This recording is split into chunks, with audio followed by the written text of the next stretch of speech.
Membaca masih terbata-bata, merungut dan menderam. tulisan sulit terbaca, menghitung masih dengan menggambar lidi, masihkah efektif? Mari kita tuntaskan. Assalamualaikum warahmatullahi wabarakatuh. Perkenalkan, nama saya Riana Asti Fitriani. Saya adalah guru kelas 5 di SD Muhammadiyah Sepaten.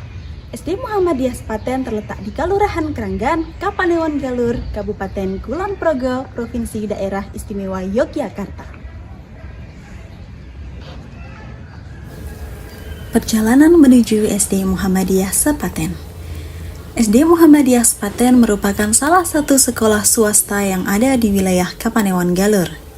Jarak SD Muhammadiyah Sepaten dengan Kapanewon Galur sekitar 2,3 km.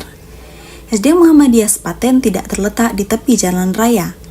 Rute tercepat untuk menuju SD Muhammadiyah Sepaten berjarak sekitar 500 meter dari jalan raya. Namun, jalan tersebut banyak yang berlubang dan becek karena dilalui oleh truk pengangkut pasir. Saya sudah 4 tahun mengajar di SD Muhammadiyah Sepaten sebagai guru honorer. Memang terbilang masih baru, tetapi dedikasi bukan tentang seberapa lama kita menjalani profesi, melainkan bagaimana kita menjalankan tugas dengan sepenuh hati dan mencurahkan tenaga, pikiran, waktu dan komitmen demi mewujudkan suatu keberhasilan menuju tujuan yang positif.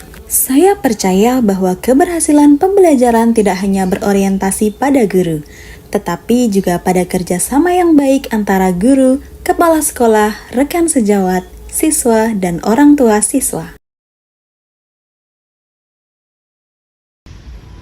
Pada kesempatan kali ini, saya akan berbagi praktik baik Mengenai upaya mengejar ketertinggalan keterampilan dasar Kalistung melalui betah pakai modal. Mari kita lihat bagaimana pelaksanaannya.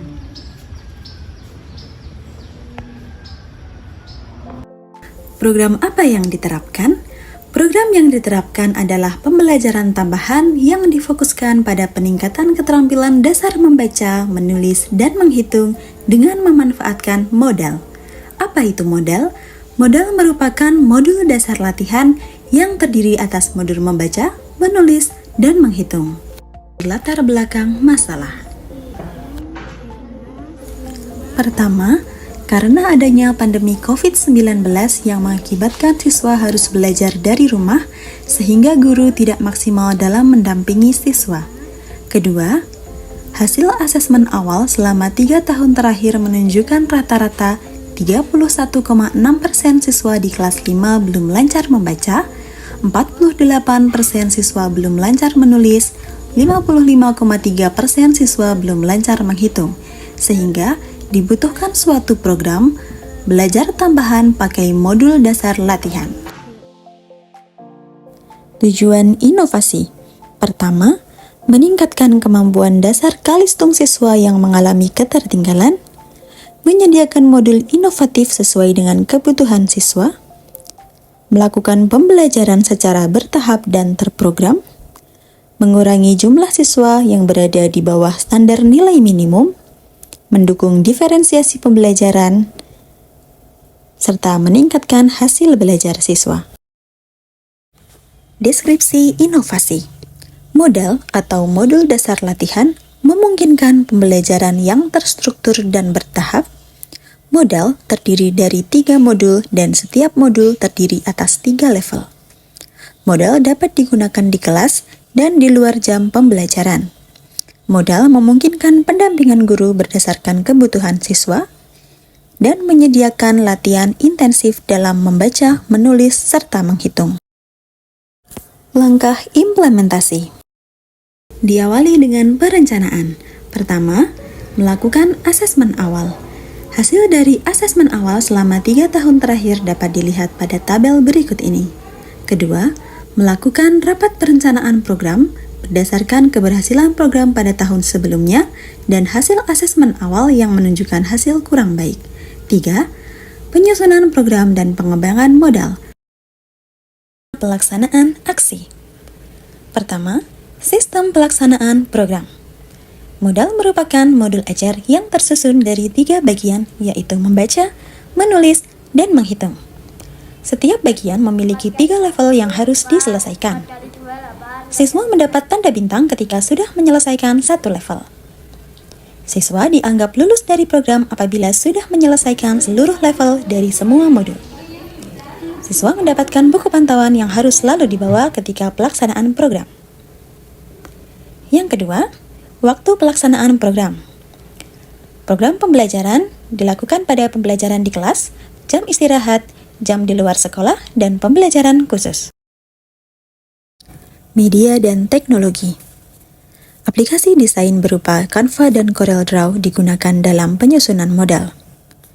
Aplikasi berupa Wayground, Kahoot, dan Google Form dimanfaatkan dalam pelaksanaan kuis, serta prasarana berupa laptop, LCD, proyektor, dan Smart TV. Integrasi nilai Islam dalam pelaksanaan program. Yang pertama, nilai ketekunan, nilai kesabaran, semangat menuntut ilmu, dan nilai tolong-menolong. Diferensiasi dan keunikan program. Modul dibuat sesuai dengan hasil asesmen yang dilakukan siswa. Kedua, menggunakan pendekatan pembelajaran bertahap atau scaffolding learning. Ketiga, mengintegrasikan nilai karakter Islami dan spiritualitas ilmu. Keempat, desain modul yang menarik dan kontekstual. Kelima, adanya lembar refleksi diri dan jurnal kemajuan siswa.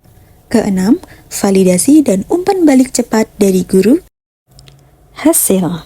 Evaluasi dilakukan oleh guru bersama kepala sekolah, rekan sejawat, dan orang tua siswa. Dalam 1 bulan pelaksanaan program dilaksanakan evaluasi dan diperoleh hasil rata-rata sebanyak 27% siswa mampu menuntaskan 2 hingga 3 level, 60% siswa mampu menuntaskan 1 level, dan 13% siswa sudah mengalami peningkatan namun belum mampu menyelesaikan 1 level, sehingga dapat disimpulkan bahwa pelaksanaan program berjalan efektif. Dampak yang terjadi setelah pelaksanaan program. Pertama, siswa lebih bersemangat. Kedua, kemampuan siswa meningkat. 3, program diterapkan di kelas lain dan di tahun-tahun berikutnya. 4, dukungan dari sekolah dan orang tua siswa. Respon baik dari berbagai pihak. Assalamualaikum warahmatullahi wabarakatuh. Saya Kepala Sekolah SD Muhammadiyah Sepaten. Program betah pakai modal yang sudah dilaksanakan selama 3 tahun ini memberikan dampak yang positif. Pada tahun pembelajaran sekarang, program ini dilaksanakan mulai dari kelas 3 dan 4. Semoga pada tahun-tahun mendatang program dapat terlaksana secara lebih baik lagi. Assalamualaikum warahmatullahi wabarakatuh. Perkenalkan, saya Ainaya, guru kelas 3 di SD Muhammadiyah Sepaten. Program pembelajaran tambahan dengan memanfaatkan modal yang dilakukan di kelas 5 ternyata memberikan manfaat yang berarti bagi proses pembelajaran. Pada tahun ajaran ini, di kelas 3 mulai menerapkan program tersebut. Program dilaksanakan secara kolaboratif dengan kelas 4 dan 5. Dengan diterapkannya program ini, anak-anak yang mengalami kesulitan belajar bisa memperoleh bimbingan khusus tanpa harus mengikuti bimbingan belajar di luar sekolah. Assalamualaikum warahmatullahi wabarakatuh. Perkenalkan, saya adalah Lilis Mariana, guru kelas 4 SD Muhammadiyah Sepaten. Melihat keefektifan program yang sudah berjalan, kami mulai menerapkan program ini di kelas 4 dengan harapan pembelajaran ini kedepannya di kelas 5 dan 6 bisa berjalan lebih efektif lagi. Assalamualaikum warahmatullahi wabarakatuh. Perkenalkan, nama saya Dina Cintia Reni Astuti. Saya adalah siswa kelas 6 di SD Muhammadiyah Sepaten. Di kelas 5 dulu saya mengikuti pembelajaran membaca, menulis, dan menghitung dasar. Berkat itu sekarang saya lebih menguasai teknik pembagian dan perkalian yang sangat bermanfaat untuk mengerjakan soal ujian matematika di kelas 6. Assalamualaikum warahmatullahi wabarakatuh. Perkenalkan, nama saya Naila. Saya adalah siswa kelas 5 SD Muhammadiyah Sepaten. Saya sudah menyelesaikan modul menulis, membaca, dan menghitung. Sekarang saya membantu menyelesaikan modul teman-teman saya. Wassalamualaikum warahmatullahi wabarakatuh. Refleksi. Program pembelajaran tambahan dengan memanfaatkan modal sebagai upaya mengejar ketertinggalan keterampilan dasar Kalistung ini dirasakan sangat efektif dan bermanfaat, sehingga dapat dilaksanakan pada tahun-tahun ajaran berikutnya dengan berbagai pengembangan sesuai kebutuhan belajar siswa. Sebagai tindak lanjut, kami melakukan kegiatan refleksi dan diseminasi kepada rekan sejawat di SD Muhammadiyah Sepaten dan kelompok kerja guru Kapanewon Galur. Program belajar yang efektif tidak terlepas dari kolaborasi seluruh warga sekolah. Tempat di mana niat baik berpadu, di sanalah Allah hadirkan hasil terbaik. Terima kasih, semoga menginspirasi.